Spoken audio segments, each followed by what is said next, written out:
Yo, come here. Yo, hold on. This man just came out of the mall with a salad in hand and a mind full of frustration, and he is about to make the dumbest decision of his life. It all started with a $24 salad. A salad costing $24 sounds absurd, right? That's exactly what the protagonist was staring at. He couldn't believe his eyes as he looked at that overpriced meal. You can imagine the frustration. Spending that kind of money on a simple salad is enough to make anyone lose their cool. The guy just came in and grabbed the jacket. Okay. Do you guys have a footage of him? She's actually following him. He's following. They're following him? Yeah, assistant manager's following him. Alright. Can you pull a video? Ask her. Things quickly escalated when officers were called to the scene. The guy in question had been shoplifting from multiple stores, casually strolling in and out, taking whatever caught his eye. When the police arrived, they quickly tracked him down and attempted to confront him. He's in there? Is he walking? He's in here? Yo, come here. Yo, hold on. Get him down. He's being combative. Turn around, bro.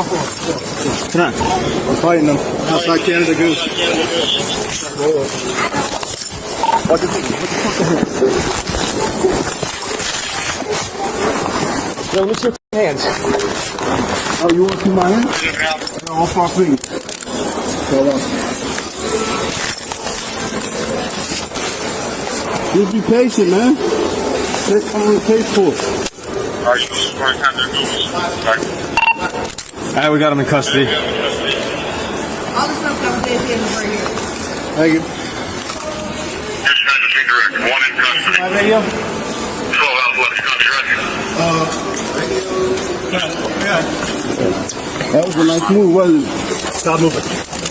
Yeah, it came automatic. Let's get him up. Search him first. Yeah, get him outside. Get outside, bro. What's going on, man? Chilling, man. What'd you show me? You good? Huh? I was just trying to show you something, man. What are you trying to show me? Huh? That switchblade in your pocket or what? This is something light, man. They come to pay for it, man. Yeah. Don't worry about it. Sit down. The scene intensified when the officers began questioning the suspect. What started as a calm conversation soon turned into a tense standoff. The officers asked if he had anything else on him, and things got strange. The suspect started acting like he was just trying to show them something, making the situation even more confusing.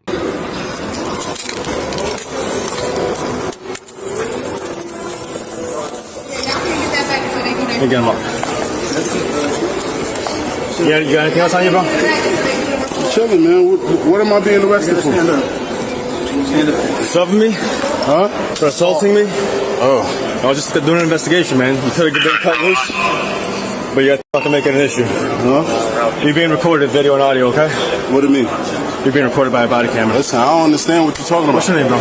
Huh? What's your name? What do you mean? What's your first name?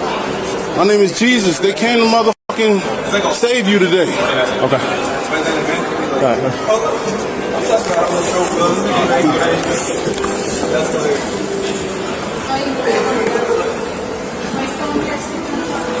You got my phone? Yeah, we got all that shit. Thanks, man. Listen, I'm going to read your rights. I don't need to read the rights. I have to. I read my rights. You have the right to remain silent. Anything you say will be used against Anything you said, listen to me. Listen to me. Okay, listen, man. Let me tell you something. You know my rights. They gotta come pay. I'm gonna read your rights, okay? They gotta come pay. All right. Hey, come on, man. I'm getting the door for you guys. We got it. You go first, man. Cut it out.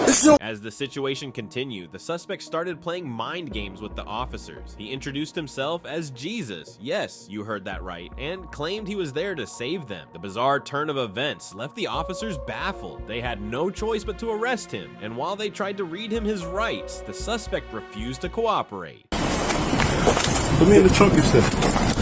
I ain't going there. I'm not, man. You guys trying to get me all comfortable and shit. I'm not trying to be comfortable.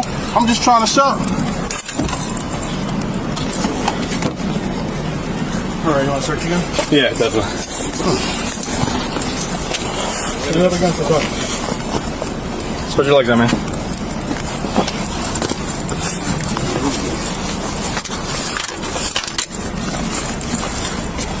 Why are you so scared?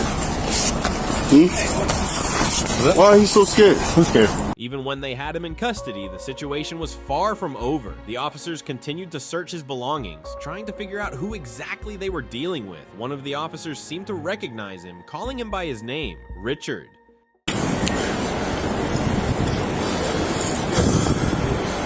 Hey, hold on.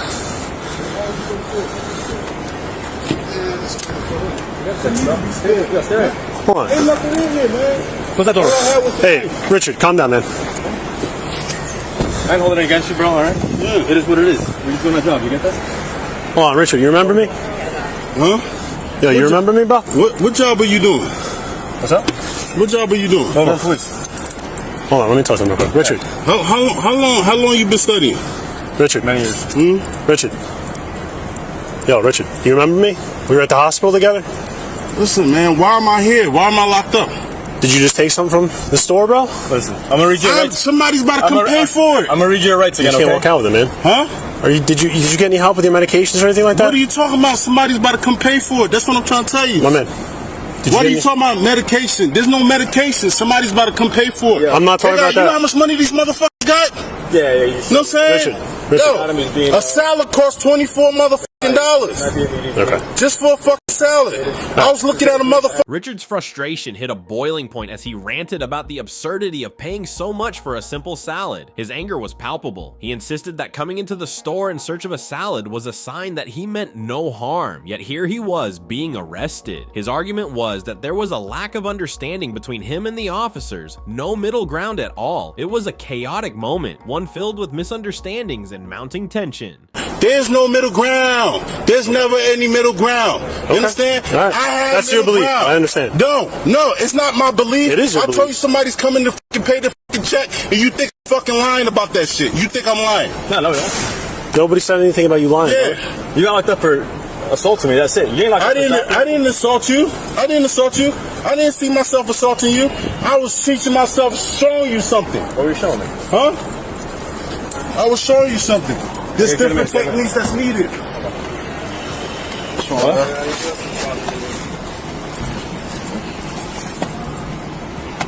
Take my shoes. You know what? I'm gonna give you these because at the end of the day, Take them off or not put them back on. listen, you ain't gotta put them back on. I'm gonna give it to you because at the end of the day, you need it more than I do. It's a sacrifice.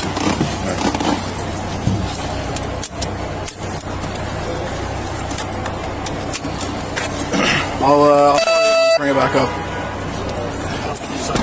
Throughout the ordeal, Richard kept insisting that someone was coming to settle the bill. He was adamant that the situation was all a big misunderstanding, but the officers didn't believe him. His frustration grew as he tried to explain himself, but every word seemed to fall on deaf ears. On camera and I'm rolling. This is the same guy that punched Luke at the Standard. Yeah, Richard. He's, I don't think he's on his meds. I was trying to talk to him because I took him to the hospital last time. So he seems like he's going to be an EDP again. You didn't get to the store yet, right? Huh? You didn't even get to the store. I got to the store and then he called out he was with him. I got to go confirm, but he did assault Herrera, so. That one of the officers realized that this wasn't the first time they had dealt with Richard. In fact, they had taken him to the hospital before, and it seemed like Richard might be struggling with mental health issues. The officer mentioned that Richard hadn't been on his medication, which explained some of his erratic behavior. Despite his claims, it became clear that Richard was spiraling, and the officers had to take him in again for his own safety. After verifying all the items he had taken, the charges against him were laid out: robbery, aggravated assault, and resisting arrest. What started as a bizarre rant about an expensive salad ended in serious legal consequences. Next, imagine walking into a store with no intention of paying the full price for what you take. That's exactly what Carla Nishikura did, because... Okay. So they have, like I said, they have camera footage of Literally, everything. I've been living in a house with no water, Okay. nothing. All right. Do you still have this on you? No, I don't have that on me. No? No. Okay. So they have you on camera swapping tags, price tags, Yeah. and stuff like that. Okay. It wasn't just a one-time mistake. This was something she had done before, but today she wasn't going to get away with it. Lego set and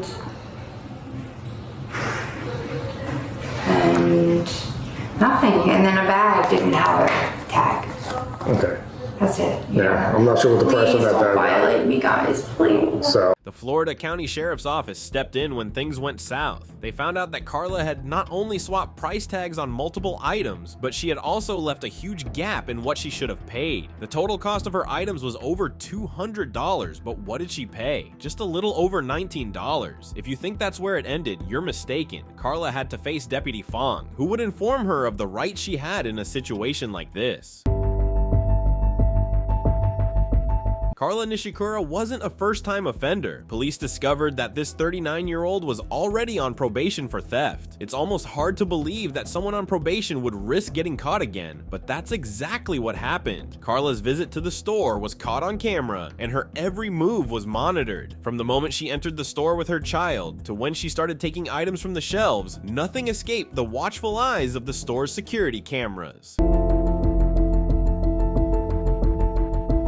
Carla, casually riding a motorized shopping cart, begins her journey through the store. It starts off innocent, just another shopper grabbing items from the shelves. But something changes as she moves into the cosmetic aisle. She takes a bag and more items, but this is no simple shopping trip. Her real plan begins to take shape as she approaches the school supplies section, peeling off a price tag from a pencil case and sticking it on a more expensive item.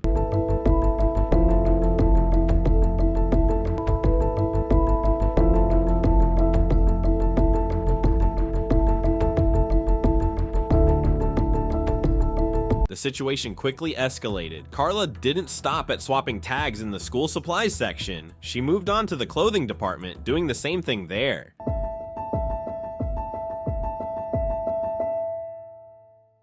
By the time Carla approached the self-checkout, she thought she had pulled off her plan. Armed with her newly placed price tags, she began scanning her items, trying to slip past the system, but something was off. A store employee noticed that things weren't adding up. A closer look at the footage from the checkout camera showed Carla scanning the items with the switched tags.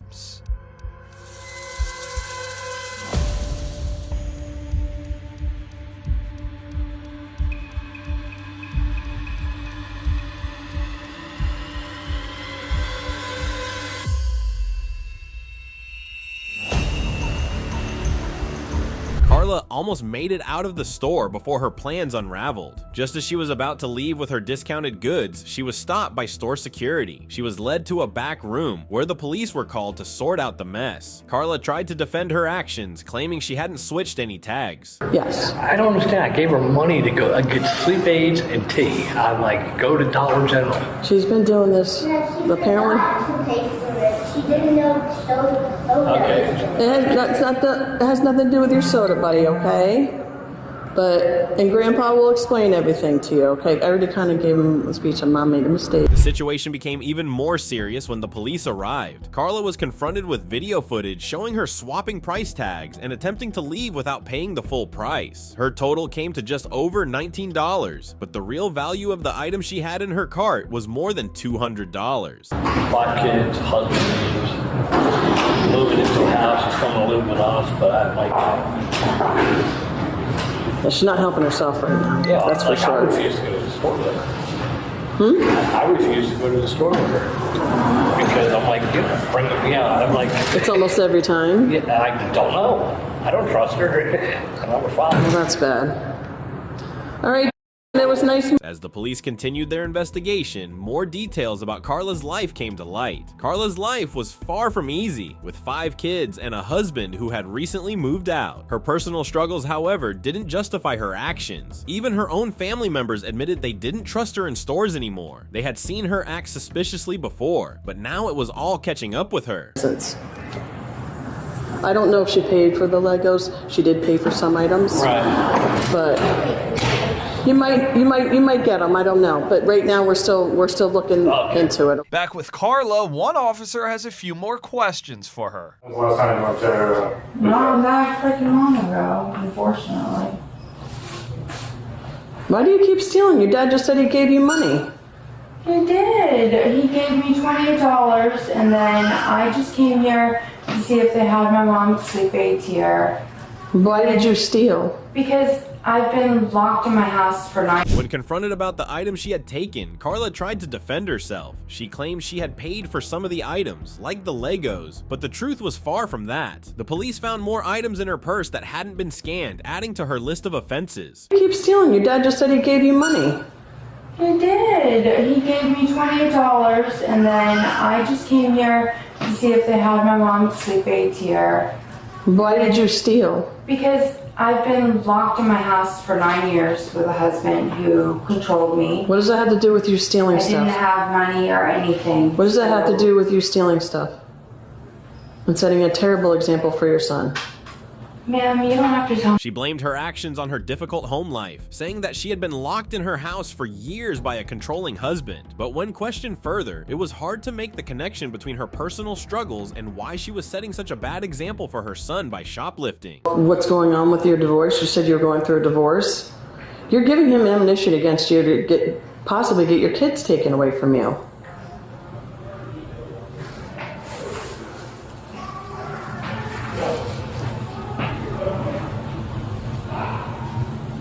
And your dad just said that you just got released for this, so the judges... I just got released because... As Carla continued to explain herself, it became clear that she was in deeper trouble than she first realized. Not only was she on probation, but her recent actions would likely get her probation revoked. The judge would probably send her back to jail, and this time, it might be for a longer period. All of this because she wanted a few extra items without paying for them. I don't get it. Why would you destroy the packaging? Why would you destroy the packaging? I don't know. It's a terrible lie. So you're setting an example for your son that he can walk around a store and just ripping open the packaging.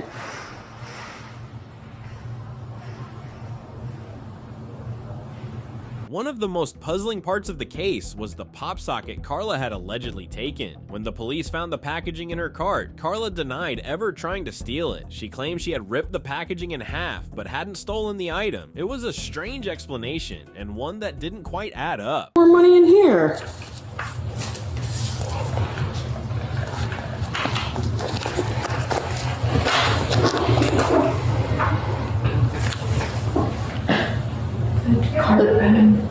What's in it? THC. That's a felony. No, I have in my car. Where is it? As the police searched Carla's belongings, the truth came out. Not only did they find the pop socket, but they also found other items stashed in her purse that she hadn't paid for. It was clear that Carla had been lying, and the evidence was right in front of her. One of the most surprising discoveries was THC, a controlled substance hidden in her purse. That was a felony. What? I don't have to bring my med card, I can bring my ID. Because they can look it up, but once you get it, you are legally required to have that at all times.